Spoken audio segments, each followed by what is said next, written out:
Welcome to Judge of Ghana TV. Akwa Baba, Judge of Ghana TV. In today's episode of Judge of Ghana, the title is Dr. Dominic Ayine's Corruption Prosecution Strategy. We're going to look at the strategy that the Attorney General of the Republic of Ghana, Dr. Dominic Ayine, is using in the wake and the brouhaha with the National Signals Bureau, ex-National Signals Bureau, Kobna Edu-Boahen and his wife, Angela J. Boateng. We're going to look at that case together with the Chairman Wontumi Galamsey-related cases and the approach that the Attorney General of the Republic of Ghana is using. Kindly go to www.kofi.com/Courtroom. Download these two free ebooks. The first ebook is on 365 days of leadership daily devotional, and the other book is on corruption in the 54 countries of Africa. There's a lot of brouhaha, uproar in the social media space because today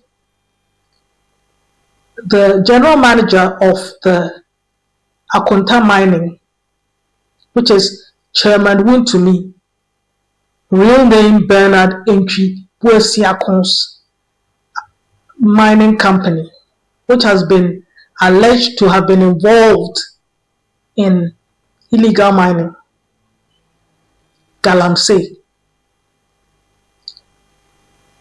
It looks like the same strategy that the Attorney General of the Republic of Ghana was using in the case of Kobna Edu-Boahen, the former head of the National Signals Bureau. He's applying the same strategy in the Chairman Wontumi case. And what is that strategy? I call it divide and conquer. If you look at the recent high-profile cases in Ghana, because there are a lot of them, there's the National Service Secretariat scandal that's brewing, there's the SkyTrain, there are other cases brewing. But if we look at the two cases which have sort of formed the basis, there's a certain pattern that is emerging now in the strategy.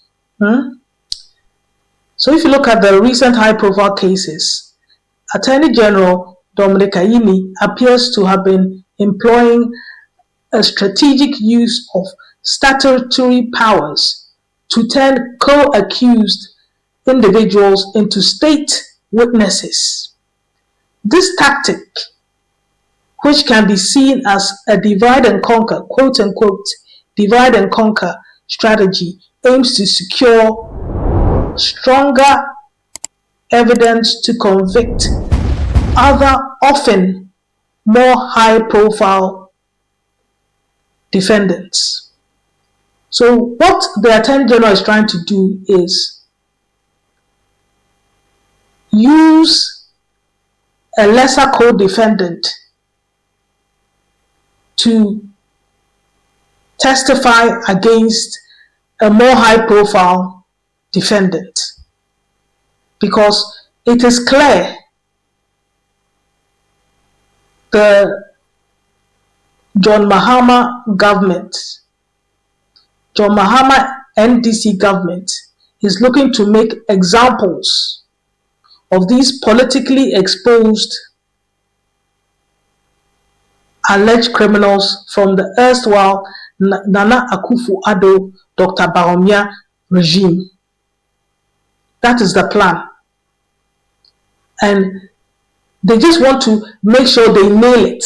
They don't want any gaps for New Patriotic Party alleged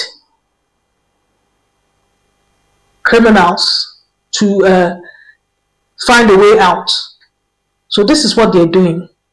If you look at the Kobna Dubois case, the former National Cigar Bureau's head, you can see that the charges against Mildred Donko, the third accused, were withdrawn after she agreed to testify for the prosecution. You see the pattern here? And what is the outcome they're intending to get from this? The state gains insider testimony to bolster its case against the main defendants, Edu Boine and his wife, Angela A.J. Boateng. Let's now look at the Chairman Wontumi case. Bernard Ntwibwe Siakon, the new Patriotic Party regional chairman, Asante regional chairman. The divide and conquer strategy. Charges against Edward Ekwoku, general manager of Akonta Mining, were dropped to turn him into a quote-unquote key prosecution witness against his employer, Wontumi. The testimony is expected to provide crucial evidence on the internal workings of the company for the state's case against Wontumi. So they are not giving these politically exposed accused persons any way out. The plan is to block all their ways out. That is what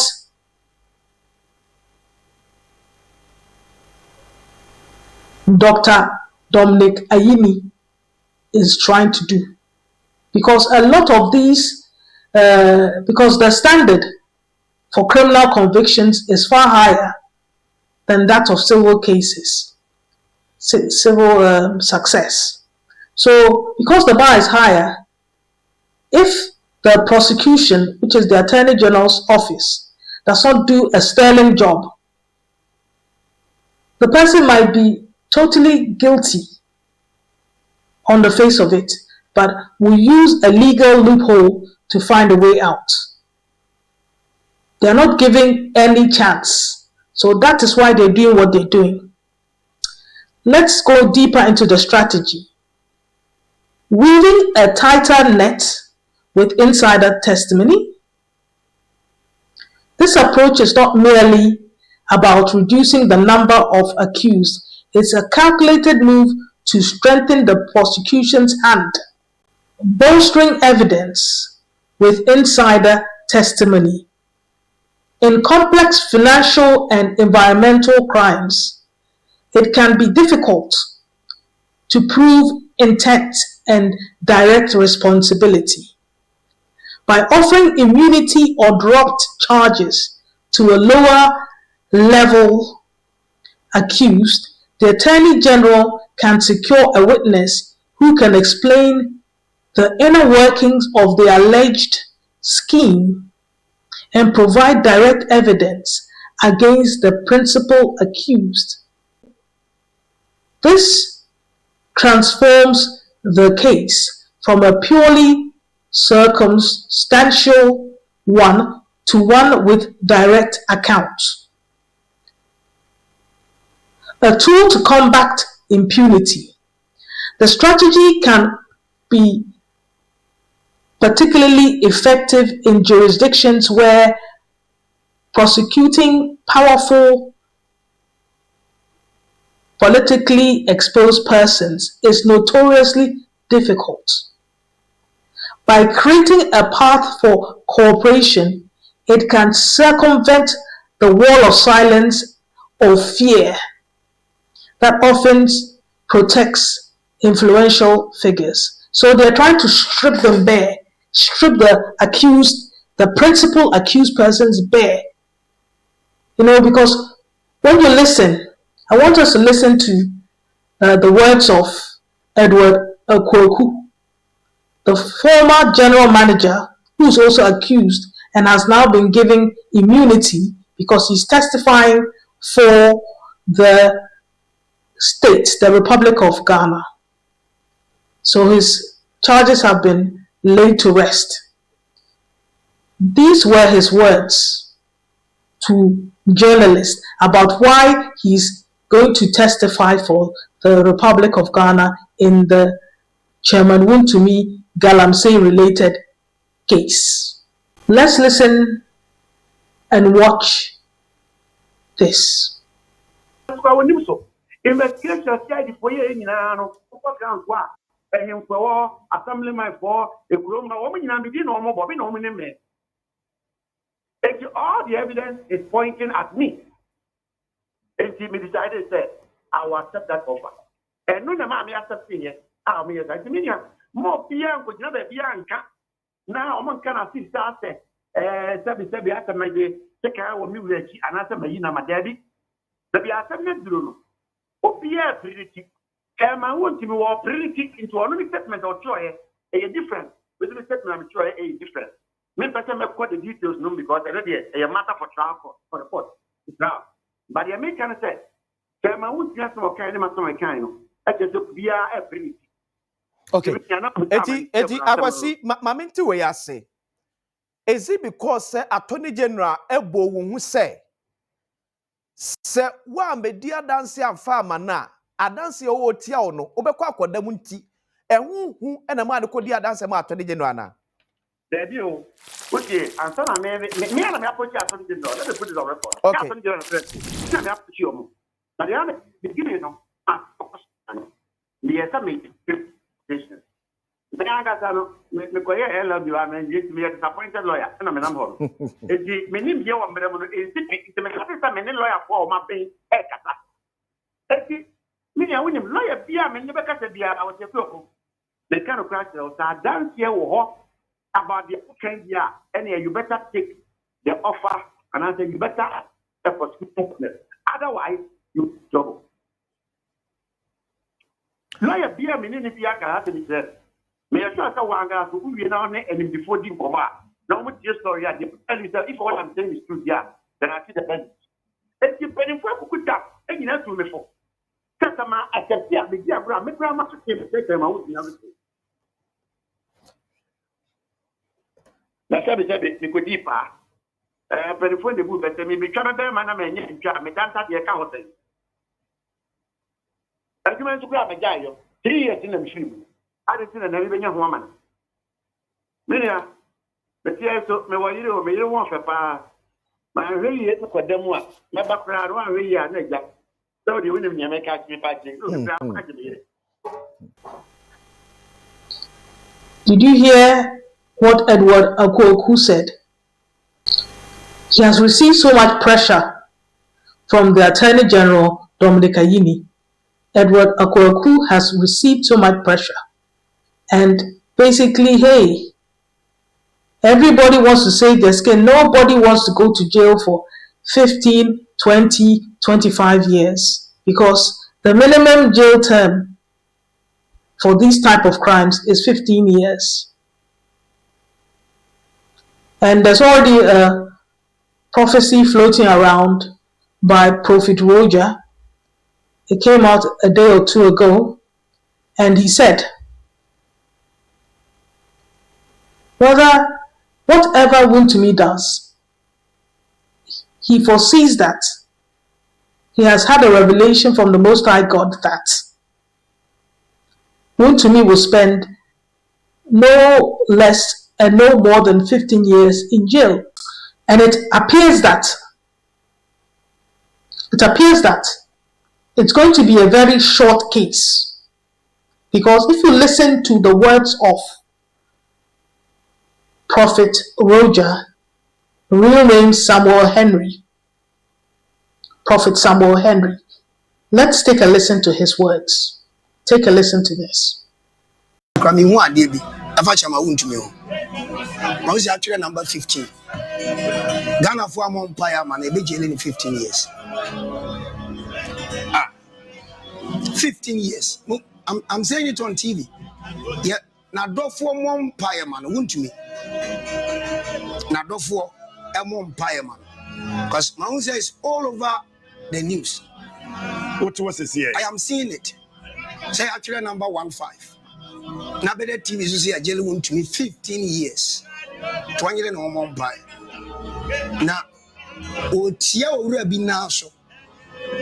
Owura na nyesi watia owura bi na so. Enipa na watia ne na so no. Oni nipa betena si bedi nkomo ama na nya nkwa. Enya freedom. Freedom ye found ye. A free de wonamu no.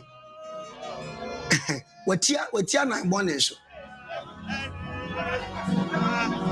Now communication be cause one echi. Na nyame amma na blabo mu a Ghana fo nyina will come out to see say Prophet Roger Kokano Captain Smart shoes. I am seeing 15 and 15 ebi nso medaso. Otia bema bi na so. Na bema na di nkomo de ne na si fom. Eye 15. And it is 30th October. And then 30th. The M 15 can 30 home. And the OS smart and my can't no has. Did you hear that? He said, he asked the host of the program, which was Captain Smart, he asked him, what is today's date? And he said, add today's date plus 15 years. That tells me that before the close of this year, or at the very latest, by the end of the first quarter in 2026. But I foresee that even before December is over, Chairman Wontumi will be convicted and jailed for 15 years. I believe that, and the Attorney General has made it clear to us all that he's going to go at lightning speed with these, politically exposed criminal cases. So I expect the swiftness will be more than Usain Bolt for Ghana, because Ghana, some of our criminal cases last years, 6 years. I can't believe I can't fathom how a criminal case can last 6 years if there's no kululu happening in the background. I can't fathom it, because a criminal case, either you have the evidence and the facts to ascertain or to get a conviction, and if you don't have enough to convict the person, let the person go. Why does that take 6 years? But in Ghana, stranger things have happened. So what I'm trying to say is that what the Attorney General has done is to break the wall of silence and fear that often protects influential figures. If you listen to what Edward Okoku was saying, he said the lawyers for Chairman Wontumi had assured them that they should stick together and they will get them out of the case. They will basically get them out. But I don't think he felt confident, because I think when he heard the prophetic word given by Prophet Roger, Prophet Samuel Henry, his real name is, the general manager really had a hard think about his future, whether he wanted to enjoy his future in cells together with Chairman Wontumi or find a way out. And he made a decision to save his own skin. And he made a decision to basically testify on behalf of the Republic of Ghana. Everyone is for themselves. It's a case of everyone for themselves and God for us all. That's what happens when criminal cases come upon people. Everybody's thinking about how they're going to escape from jail. And they don't care. If they have to stab you in the back, they will. And this is what is happening. It's like crabs at the bottom of a barrel when it gets to that stage. Everybody's trying to find a way out, and this is the only option for them. So you can call them a snitch, whatever. They don't want to spend time in jail. And to be honest, you can understand the general manager, because he's the general manager he used to be the general manager of Accomplices Mining, but he's not the owner of Accomplices Mining. So he was obviously getting instructions as to how to run Accomplices Mining from Chairman Wontumi Bernard Entwi Buesiako. So he was only following orders in executing his role as a general manager. So I can understand why he wants to absolve his case himself from the case. And if it means testifying against the owner of Accomplices Mining, Chairman Wontumi Bernard Entwi Buesiako, then that's how it goes. Let's carry on. Public and legal reaction. Oppressor's rule or pragmatic justice. This tactic has sparked significant debate, highlighting the tensions between pragmatic justice and perceptions of fairness. Criticism. Undermining justice. The defense counsel in the Wontumi case has strongly criticized the move. Let's listen to lawyer Andy Appiah Kube. Let's take a listen to what he had to say. Well, Attorney General, being the Minister of Justice, has a mandate to ensure fair trial at all times. And the Attorney General himself poaching his own accused person to be his witness means that there is some motivation in encouraging the accused person to rather turn a witness. If that is the case, then where is the guarantee that his evidence will be credible? Because he is motivated by something, either by threats or by security of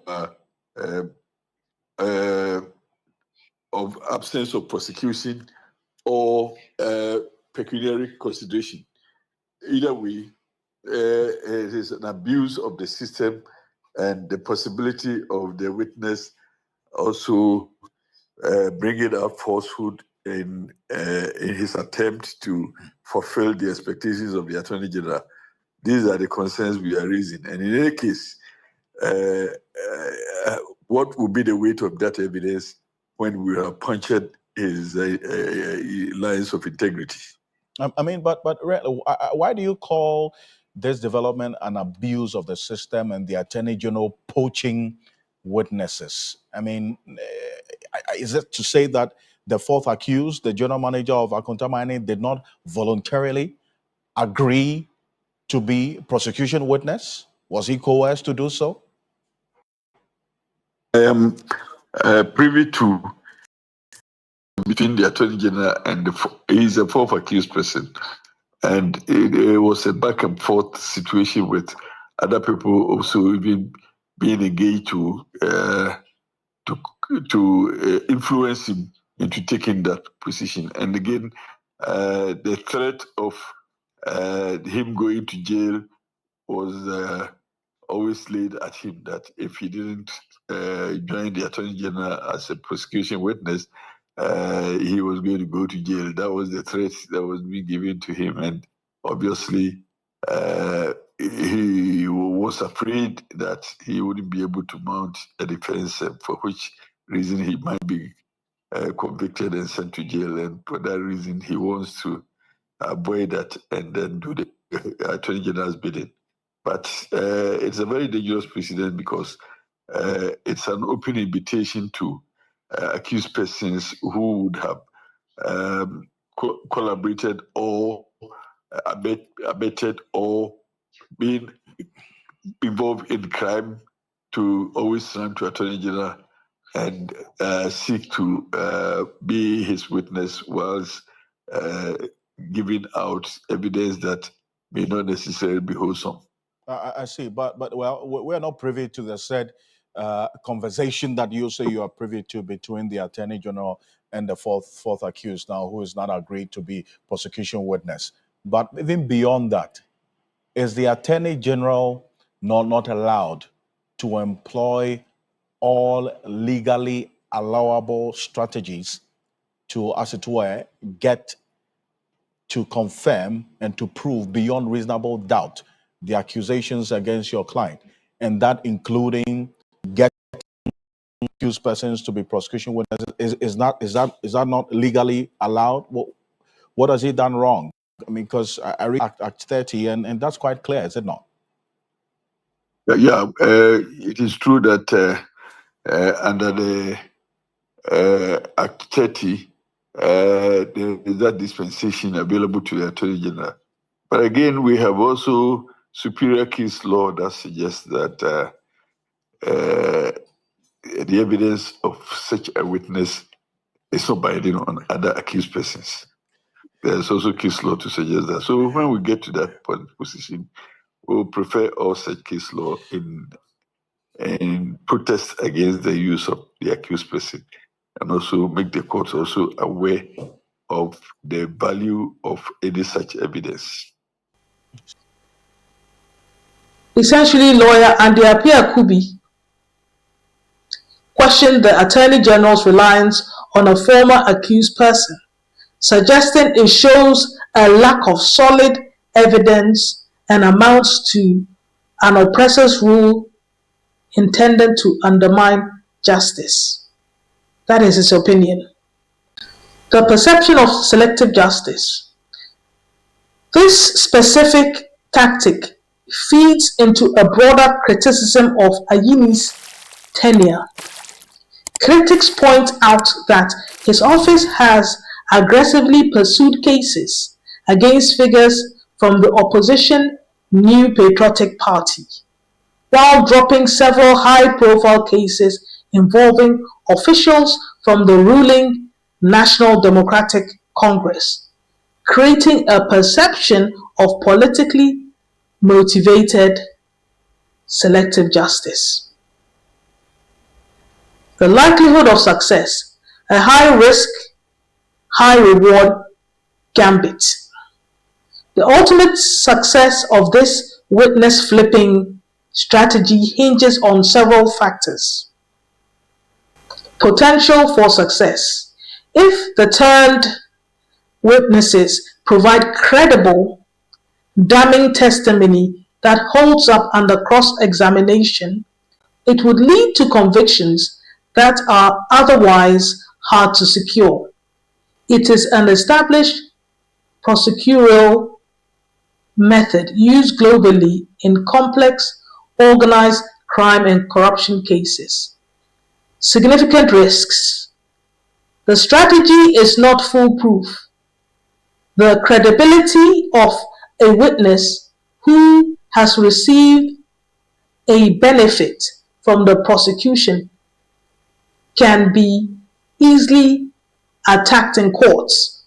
The defense can argue that the witness is lying to save themselves, which could undermine the entire case.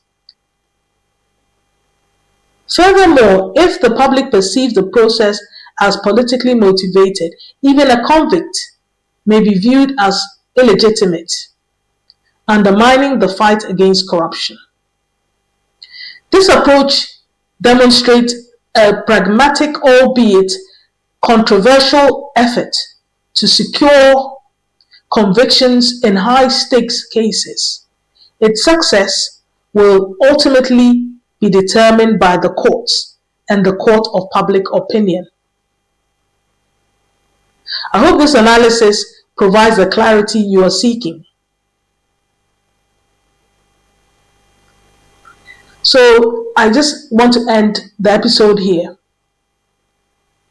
I hope it provides you with clarity. If you have any comments, kindly put them in the comment section below. If you like this type of content, I would like to like, share, subscribe, and certainly comment. And when you subscribe, don't forget to press that notification bell. As I always end my episodes, I'd like to say, Ghana first, always. Bye for now, and see you in the next episode. Bye for now.